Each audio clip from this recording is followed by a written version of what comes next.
Hello, everyone, and welcome back to another episode of One to One Space. If this is your first time tuning in, we are talking all things architecture and design with Rod Robotham of One Space Unlimited. Listen to our first two episodes, Getting Started and What is the Deal, diving deeper into One Space, the projects, and the team. Today, we are talking about design, its beauty, and specifically the comparison between architecture and music. I am joined today, of course, by Rod, who's not only the CEO and president of OneSpace, as you may know, but also a musician himself. Hey, Rod, how you doing today? I'm good. I'm going to say musician with a very small m. Okay, but sure. This is not a new topic, by the way. This has been around a long time. I know. I'm very excited to talk about it today. But I wouldn't say a small M. I'd say a medium-sized M. Okay, you have a studio in your house. Sure. Yeah. And tell everybody what instrument you play. I play drums. I played drums since I was 18. I had a brief moment when I wasn't playing, and that was essentially when I was away at school in the States. But I played a lot when I was younger. Never had any lesson. I think I had one lesson. I had a lot more lessons in architecture than I did in music. And you're still playing a band now. Not so much anymore. On occasion. Yeah. On occasion. Yeah. I'm getting too old for all the late night activity. Often when I'm talking to you, you do draw comparisons between the two, music and architecture. And I think if we break down music, it's divided into 5 sections. So, you have rhythm, you have texture, you have the hook, you have harmony and dynamics. And then there is dynamics too between the players, right? Yeah. The musicians and the band, and how they seamlessly seem to create this piece without even speaking to each other. So let's go into each category. So starting with rhythm, music follows a pattern constructed with structure, shape, time signature, and beat. And architecture follows the same kind of structure. Can you go deeper and explain that to us from your perspective? Well, it can follow that structure because I just had this experience 4 or 5 days ago. I was in the middle of designing this very long building. Fills up a whole block.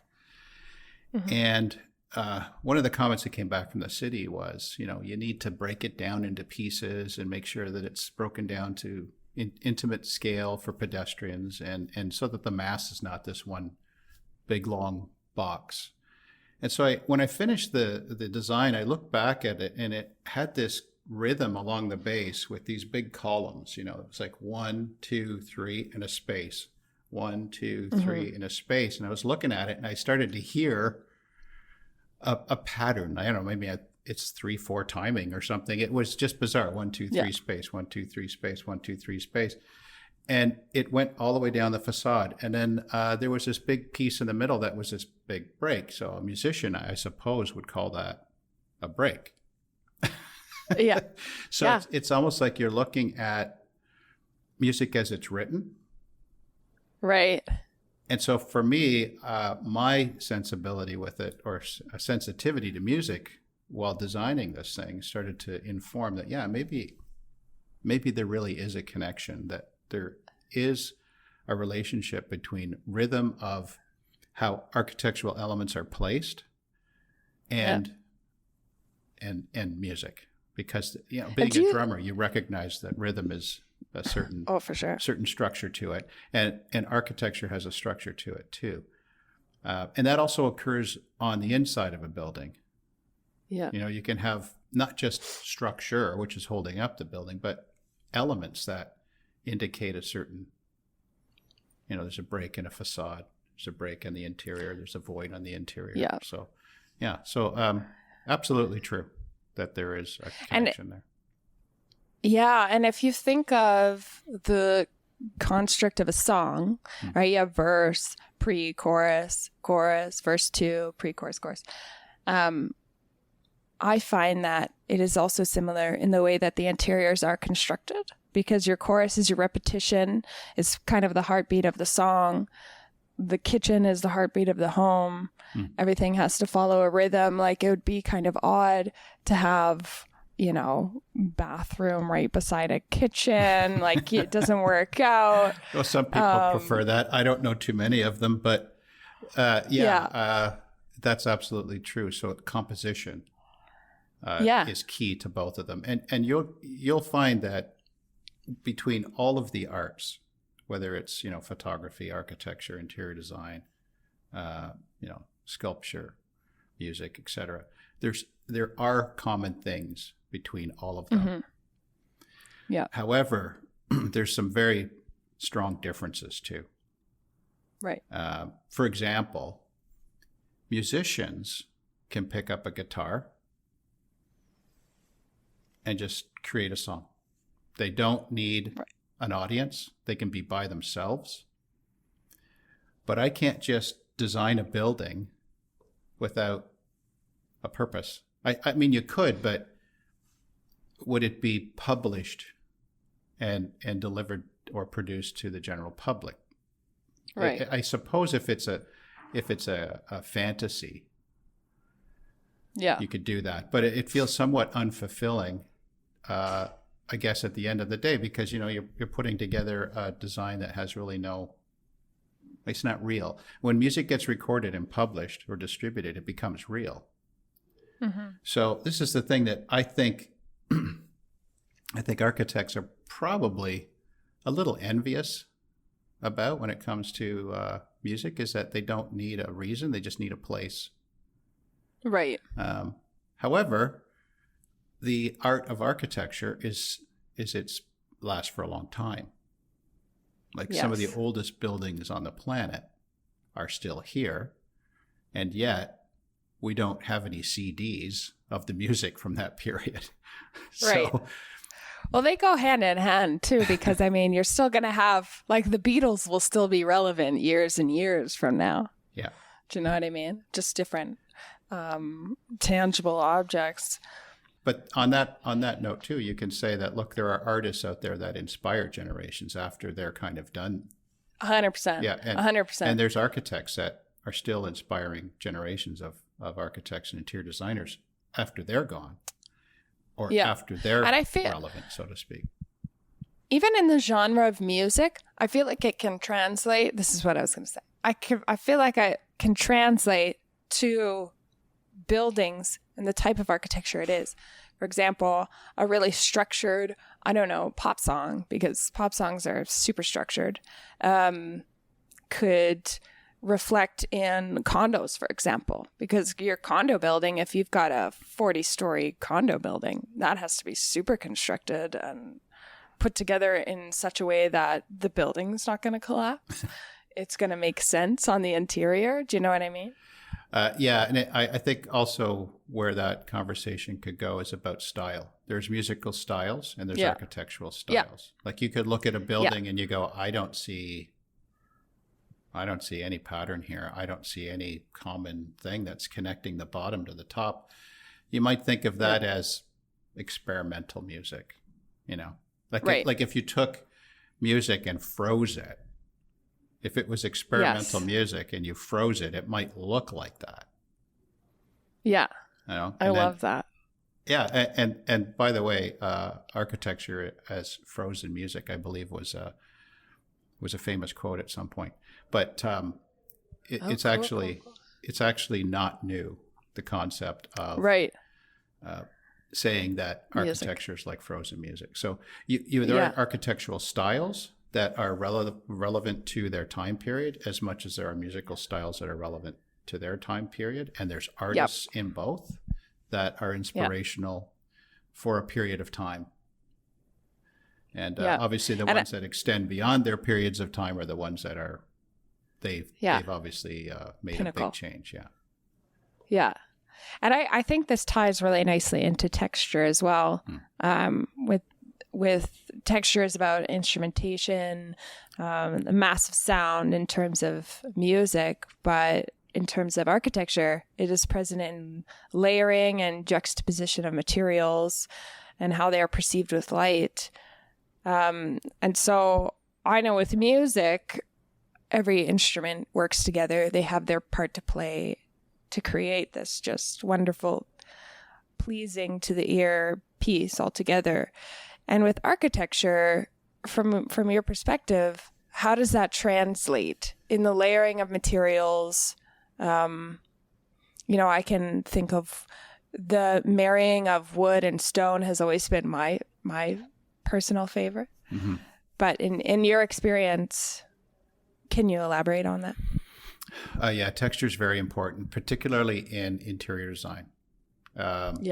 We use textures to, convey different things and draw your eye to different areas at times. So on the outside of a building, we'll do the same thing.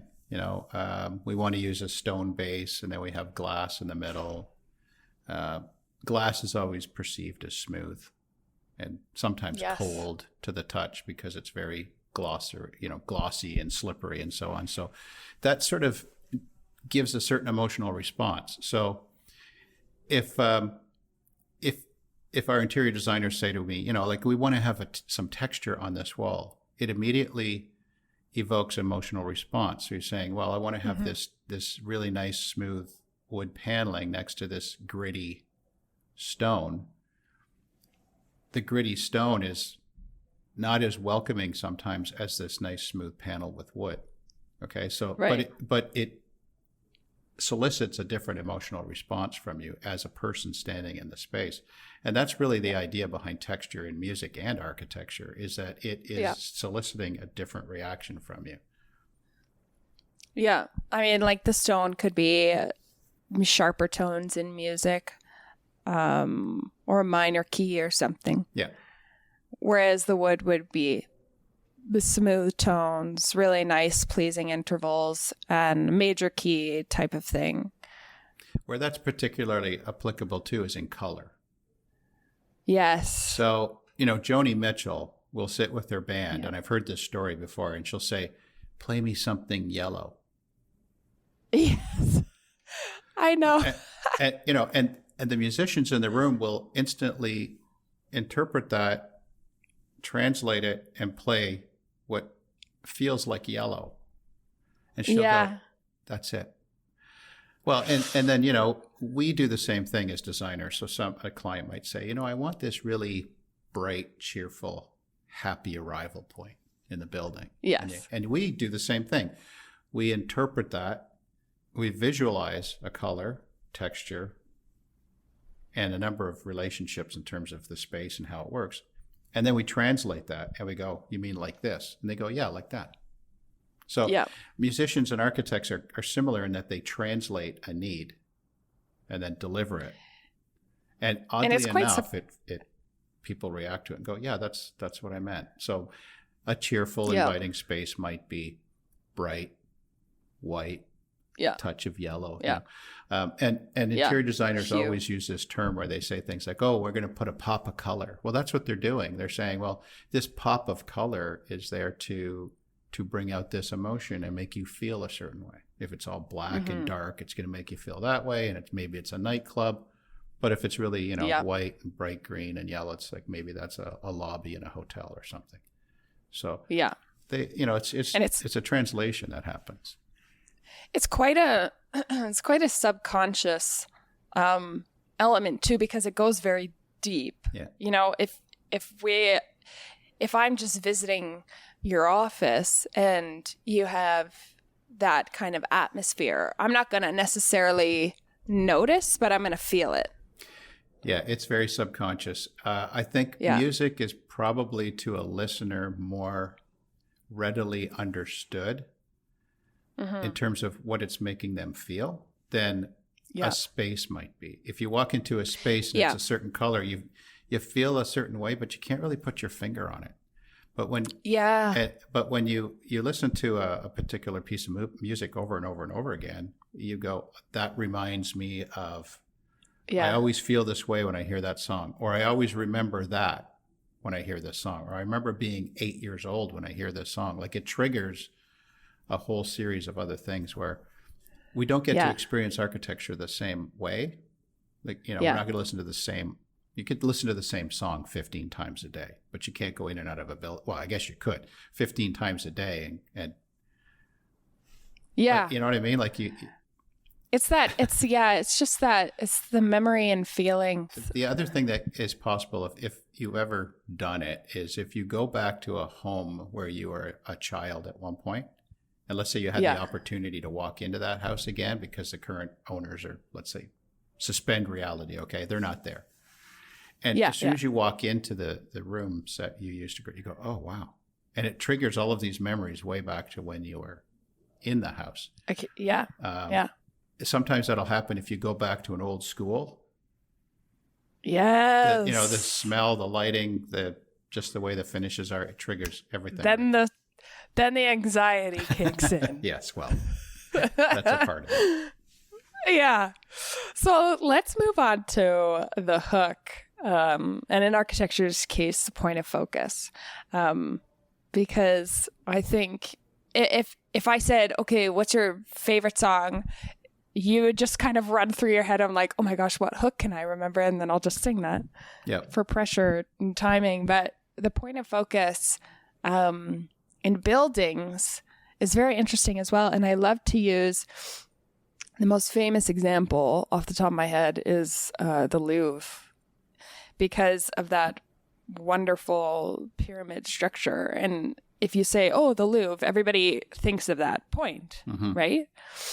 And so in your perspective, what is the hook and focus in certain buildings that necessarily aren't so famous? I mean, that have that big pinnacle point of reference, and maybe in a song too. Yeah, a lot of musicians, if you watch documentaries, like I'm obsessed with musical documentaries because I love to watch how they create music, which is very similar to how we create design, which we'll come back to. Yeah. But they'll start, 4 guys in a room, guitar, bass, drums, and they'll go, okay, play a riff. And they're creating something from scratch, so play a riff. That riff, I guess, could become the hook in the song. And let's say it does. And everything is structured around that because it's just pleasing. In architecture and interior design, the hook is a particular focal point in the space or on the exterior that draws your attention to it. And I think that the same thing can be said about music. A hook draws your attention to it. You kind of wait for that piece to come back while you're listening. And inevitably they repeat it. So you will find that in architecture and interior design, the hook will be a feature. It could be a feature in the building. It could be a feature or a theme that runs through that's repeating. And in the particular case of the Louvre, the hook there is the contrast between this perfect geometric shape, which is minimal in its detailing, let's say, against this canvas, this 3-sided canvas of intense articulated stone of, opulence and wealth, right? So that's the hook there. And that's why people remember it. So it kind of gives them this focal point to remember the project by. Yeah. And in music, it's, everybody knows I'm trying to think of one. Can't see, you know what I mean? The pressure, you can't even think. Oh, there's tons of them. Why am I thinking of Yellow Submarine right now? That's so ridiculous, but it's true. What? Because I was talking about Beatles, probably. Yeah. Well, there's all kinds of songs that have hooks in them, and typically, I think producers of music look for that. Oh, for sure. Because they want a memorable series of notes that people can attach themselves to. In the condo business, what's interesting about the hook is when you get that feature in the building that is unique, repeats itself. You have to find it sometimes, but it repeats itself, sometimes in the interiors. But it also now extrapolates beyond the design and becomes the marketing hook. Yes. When that happens, you get design and marketing coming together, and that's a very strong package to sell to the industry, to the condo buyer, because they get it and they memorize it, and there's been many successful projects that have come out of that approach. And this goes into harmony as well, because just as the hook stands out and is your repetitive feature, harmony needs to be that sense of, in music, pleasing to the ear. In architecture, you need to feel relaxed and calm and peaceful in the space, unless the intent is to not. Yeah, that's right. And then the harmony is also reflected there. So should that But in terms of buildings, elaborate on that one for me, because I know that there could be harmony in interior materials. They go well together. There's settings that make you feel really good. Your favorite pub, for example, just makes you really calm, relaxed.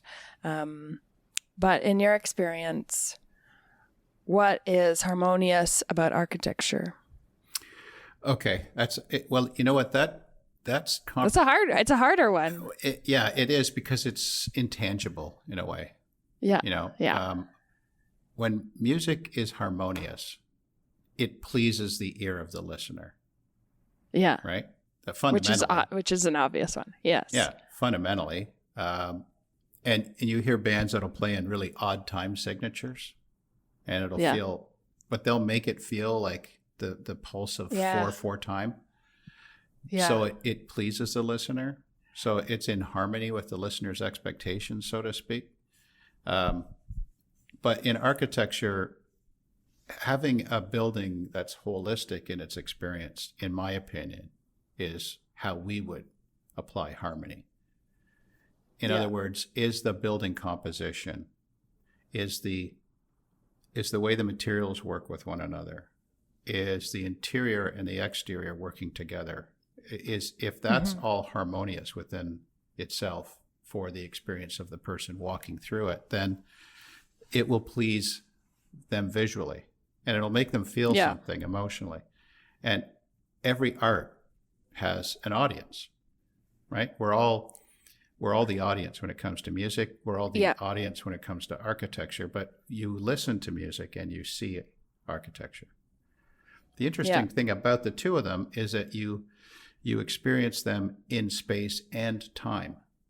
But the funny part about that is that in order to experience a song, you have to go through it. You have to start at the beginning and go all the way to the end before you get the full experience. When you're standing in front of a building, the whole thing hits you all at once. Yes. Right? So... And it's still very subconscious, too. I mean, I think every single one of these elements are. I think the only thing that wouldn't be necessarily in music is lyrics. Yeah, because we don't have lyrics. I don't know if you have an equivalent to lyrics, but in music, that one is very upfront and not really subconscious, because everyone's singing, 22 by Taylor Swift. Everybody knows the words. Do you know what I'm saying? Well, and lyrics are the storytelling part. Yeah. Which the instrumentation which goes the to user support. might be. Yeah. Yeah. Then in an architecture, maybe it's the user. That's a cool concept to think about, actually. That the you're concept experiencing of lyrics it. The concept of lyrics in music doesn't, in my opinion, directly apply to architecture. No. So we did talk about color in certain aspects already throughout this conversation, but color and dynamics kind of marry each other. And dynamics in music would be quite obvious. We have quiet songs, loud songs, etc. Right. Or parts in the song. Typically, as the pre-chorus comes in, you get louder for the chorus. But what would dynamics be translated into architecture? So I know that in old architecture, there are styles that, do speak quite loudly because they're so grand. Like, for example, the architecture around the Louvre, I think, if this is assuming all of our listeners have seen the Louvre or can Google it, have access Well, to that's Google. much easier than flying there. Yes. But that is quite loud, whereas the point, in my opinion, is quite soft. But this could be interpreted differently as well. Yeah, and that's the thing about the arts. Everybody interprets it differently. So what looks like a loud building to one person might look differently. It might no, it's just proud. It's stately. Yeah. It's formal. So they interpret it differently. Music is pretty hard to argue that with. So, look, it's a loud song. It's Metallica. It's dynamic as hell. It's, it's like sitting at It's only one volume. Well, they have one volume knob, 12. Yeah. And they put it to 13. And, it's like sitting in the front of a train while it's moving. And then, jazz is... And this is the thing about playing drums. It's actually very interesting because drums don't have a volume knob. Yeah. The volume is provided by the level at which you strike the instrument. Yeah. So rock drummers have a really hard time being jazz drummers. There's, Charlie Watt died just recently, and it was said that he was fundamentally a jazz drummer that was also a rock drummer. And I went, and it was Mick Jagger that said that. And I went, well, look, I guess you know him the best. But when I listen to that guy, firstly, I hear a guy who was very lucky to be a part of that band. Yes. But I hear a guy who I'm thinking, wow, is he a jazz drummer? I guess there's certain ways he strikes the instrument that is reminiscent of how you would play jazz, like dynamically and so on. And there are these things in drumming called ghost notes, where you hit the snare and you just let it rebound a little bit, and you hear this. That's a dynamic that drummers will use to keep themselves in time. Yeah. So, as that applies to architecture, it's a bit of a mystery because dynamics applies to buildings with the use of light, I think. Yeah. Okay, that's my opinion. Is that you can't have you could have a really big you could have a really big space that's quote unquote loud and abrasive, but if the lights are off, you have no idea. Right? I love that. I love that comparison. Well, that's so cool. Yeah, well, it's true. Like light is a major factor in how we see space. The scariest basement in your house can be made okay if you turn the light on. Yeah. So. Yeah. Oh, I love that. But I think dynamics and light have to work together when it comes to space. For sure. So to finish it all off, let's talk about onespace and the comparison between musicians and the band. Because I know you said at one point it's like a seamless partnership where they're just designing, creating this piece, and they don't necessarily have to speak to each other. They just speak to the design, the materials, the goal, I guess. So when you watch musicians play live, if they're in the pocket, so to speak, and they're performing, not rehearsing, but performing, you will notice that they don't look at each other very often. They will if they need to give a significant cue. But typically, they're not looking at each other, and they're not talking to one another. Oh, it's C, D, G. They don't say anything. So what are they really doing? Well, they're communicating in this form of nonverbal communication, where their technique of how they play their instrument is at the highest level possible when they're playing live. They're contributing their skill to the group, and they're exchanging a form of nonverbal communication, which embellishes all of the aspects we just talked about. Okay, texture, color, form, all of that stuff in music is happening while they're doing that. And that's their palette. And then you'll see this interesting thing happen where musicians will play a certain note and the other guy will look at him and smile. It's like, and you think, I wonder why he did that. Oh, I guess it's because when they recorded that in the studio, the guy didn't play it that way and he just might have embellished it now. And the guy just picked up on it. So they're that locked in. Yeah. And when it comes to particularly, it applies to the whole office here, but particularly architects and interior designers, we do the same thing. We're working in a form of nonverbal communication, and our palette is materials and light and the site and the opportunity that comes along with it. So it's this silent exchange because you'll just look at something and say, if you move that there, they go, oh. Or if they say to me, I think if you just adjust this to the, oh yeah. So we're always in this nonverbal state when it comes to design because it's a creative exercise. Most arts do exactly the same way. They always have a tool. Everybody comes a palette, a tool palette. Everybody comes ready to perform whatever art it is. Yeah. They're live, so to speak, here, 9 to 5, right? We're live, so we're performing. Yeah.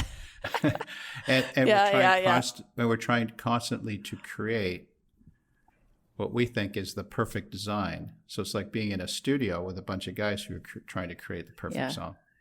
So in a lot of ways, they're created and performed in a similar way. Yeah. And do you love your band? Well, some people hate their band. Yeah. Do I love my band? Well, sure. I mean, I think you have to like the people you work with, especially when it comes to, number one, professional services. Number one, you have to really like people you work with. And secondly, when it comes to creating anything, I don't know if you've ever seen a documentary where the musician was just sitting there going, you know what, I'm not in a good mood today. It's like he's just, that this guy's not going to be able to create. And, they spend an enormous amount of time in the studio. You're not going to be able to create something ideally and very well that day. And some days it's hard. You've got this, you got a deadline and someone says to you, I need this by, and you got 2 days. And you're going, oh, just not. But then you'll start designing, and 6 hours you'll look up and realize that the sun set. Yeah.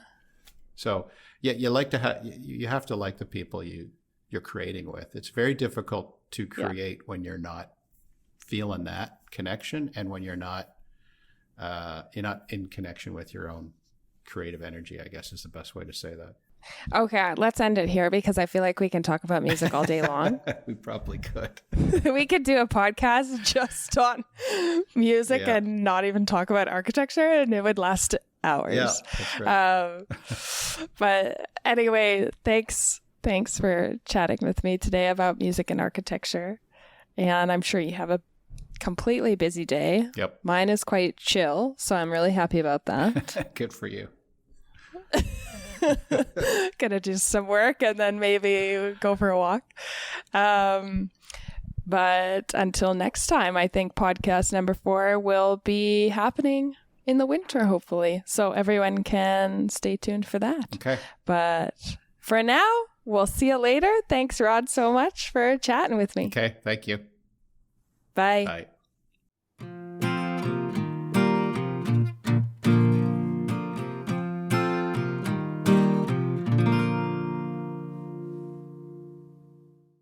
So you guys cut out and Bailey just puked on the floor. I'm sorry, what? Say that again? Bailey did what?